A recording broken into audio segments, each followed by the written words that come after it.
Hello friends, next topic is second law of thermodynamics. आता हा second law of thermodynamics काय आहे ते आपण या टॉपिकमध्ये बघणार आहे. त्याचं जे मेन स्टेटमेंट आहे ॲक्च्युली सेकंड लॉ ऑफ थर्मोडायनामिक्सचं ते इथं आहे. पण आपल्याला हा सेकंड लॉ ऑफ थर्मोडायनामिक्स काय त्याच्या येण्यामागचं रिझन काय आहे हे आपल्याला त्याच्या आधीच्या ह्या आर्टिकलमध्ये आपण शिकणार आहोत. कारण आपण ह्याच्या आधी फर्स्ट लॉ ऑफ थर्मोडायनामिक्स बघितलेलं आहे, शिकलेलं आहे. त्याचे काही लिमिटेशन्स आहेत आणि त्या लिमिटेशन्समुळं second law of thermodynamics predict करावा लागला. तर मग सुरुवातीचा हा जो पॉईंट आहे की limitations of the first law of thermodynamics ते काय आहेत ते आपण ह्याच्यामध्ये पाहणार आहोत. So let us start the article. The first law of thermodynamics tells us that heat can be converted into work and work can also be converted into heat. आपला first law काय सांगत होता, जी काही आपली heat असती supply करतोय आपण ती वर्कमध्ये कन्व्हर्ट होते आणि जे वर्क असतं ते पण आपल्याला पुन्हा हीटमध्ये कन्व्हर्ट करता येऊ शकतं. हे फर्स्ट लॉ ऑफ थर्मोडायनामिक्समध्ये आपण शिकलेलो आहोत. It is merely a quantitative statement of the equivalence of heat and work. It has the following limitations. मग आता फर्स्ट लॉ ऑफ थर्मोडायनामिक्स हा जो होता ह्याचे जे लिमिटेशन्स आहेत ते दोन आहेत. हा एक आहे ए आणि हा बी. त्यातला आपण ए पार्ट काय आहे ते बघूया. So, first law of thermodynamics does not tell us whether any particular process can actually occur.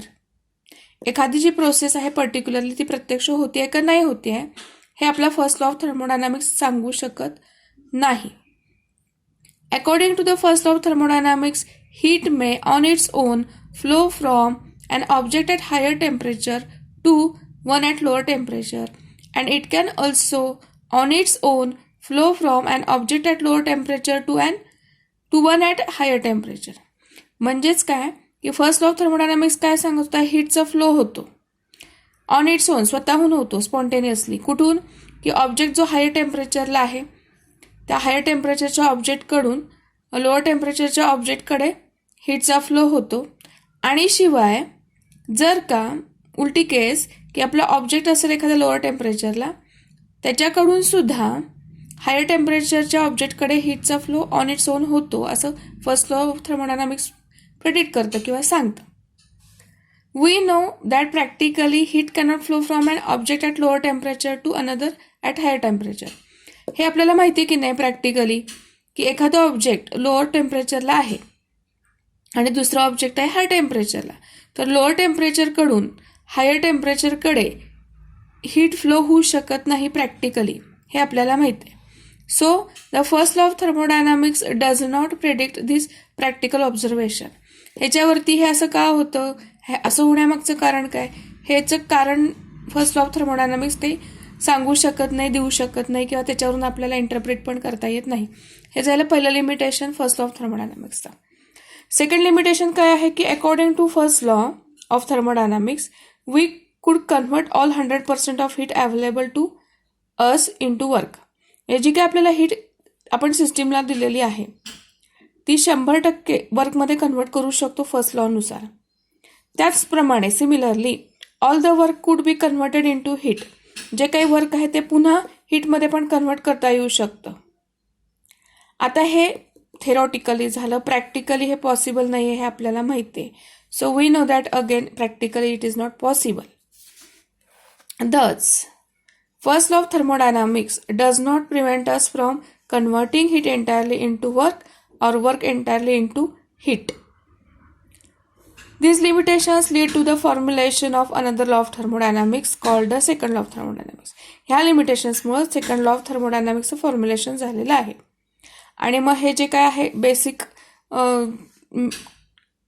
हे आपण बघतोय अगदी डिटेलमध्ये आपण नंतरच्या चॅप्टरच्या नंतरच्या स्टेजमध्ये बघणारच आहोत की हा सेकंड लॉ ऑफ थर्मोडायनामिक्स काय आहे. So we have seen earlier in the last section 4.7 that and irreversible प्रोसेसची व्हिडिओ तुम्ही बघू शकता काढून. Defines the preferred direction of the irreversible process. It is also found that or it is impossible to build a heat engine which is 100% efficient. म्हणजे 100% efficiency असलेलं heat engine design करणं possible नाही आहे किंवा ते इम्पॉसिबल आहे.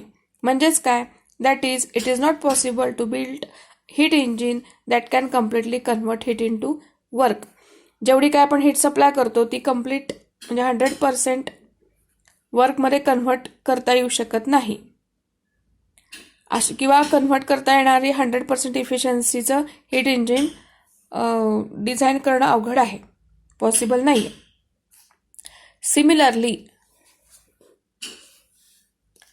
Similarly for a रेफ्रिजरेटरसाठी सुद्धा it is impossible to remove heat without doing any work on the system.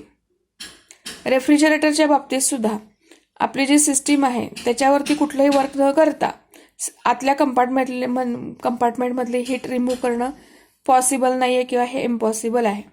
Means coefficient of performance of the refrigerator can never B infinite. आपण coefficient of performance म्हणजे काय बघितलेलं आहे last व्हिडिओमध्ये रेफ्रिजरेटरचा, तर तो इन्फिनिटी असू शकत नाही. So these practical observations form the basis of a very important principle of thermodynamics, the second law of thermodynamics. The second law of thermodynamics is a general principle which puts constraints upon the direction of the heat transfer and efficiencies that heat engine can achieve. बघा, second law of thermodynamics काय करते, constraint टाकते, म्हणजे काहीतरी बंधन आहेत. कन्स्ट्रेंटचा अर्थ काय असतो, बंधन. कशावरती बंधन आहेत, upon the direction of the heat transfer. Heat transfer जे आहे त्याची जी डायरेक्शन आहे त्याच्यावरती कन्स्ट्रेंट्स आहेत. And efficiencies that a heat engine can achieve, की एखादं हीट इंजिन आहे त्याची इफिशियन्सी कितीपर्यंत अचीव करू शकता येऊ शकता याच्यावरती सुद्धा कन्स्ट्रेंटचं प्रिन्सिपल आहे. जनरल प्रिन्सिपल हे आपल्याला सेकंड लॉ ऑफ थर्मोडायनामिक्सवरून मिळू शकतं किंवा मिळतं, किंवा तो सेकंड लॉ ऑफ थर्मोडायनामिक्स आपल्याला देतं. आता थोडंसं अनदर इन्फॉर्मेशन, की ही एक डायग्राम तुम्ही बघायचे की ही potential energy of an object at 2 different stages. इथं जर आपण बघितली तर हाईट जेवढी आहे, हा ऑब्जेक्ट ए आहे, हा एच एवढ्या हाईटवरती आहे, आणि ऑब्जेक्ट बी आहे तो ह्या एचच्या हाफ हाईटवरती आहे. अशा केसमध्ये पोटेन्शियल एनर्जी ही हाफच असणार ना, कारण पोटेन्शियल एनर्जीचा फॉर्म्युला काय, एच रो जी. रो आणि जी म्हणजे रो म्हणजे डेन्सिटी, स्मॉल जी म्हणजे ॲक्सलरेशन ड्यू टू ग्रॅव्हिटी, दोन्हीच्या बाबतीत सेम असणार आहे. वेगळं काय झालं तर हाईट, इथे हाईट आहे ती हाफ झालेली आहे, त्यामुळे ह्या केसमध्ये पोटेन्शियल एनर्जी हाफ होणार आहे. मग तेच इथे खाली एक्सप्लेन केलेलं आहे. Consider an object A at a certain height of H above the ground and another object B of the same mass of height h/2 as shown in the figure A. We know that potential energy of object B is half that of the object A. Means we can extract only half the energy from the object B.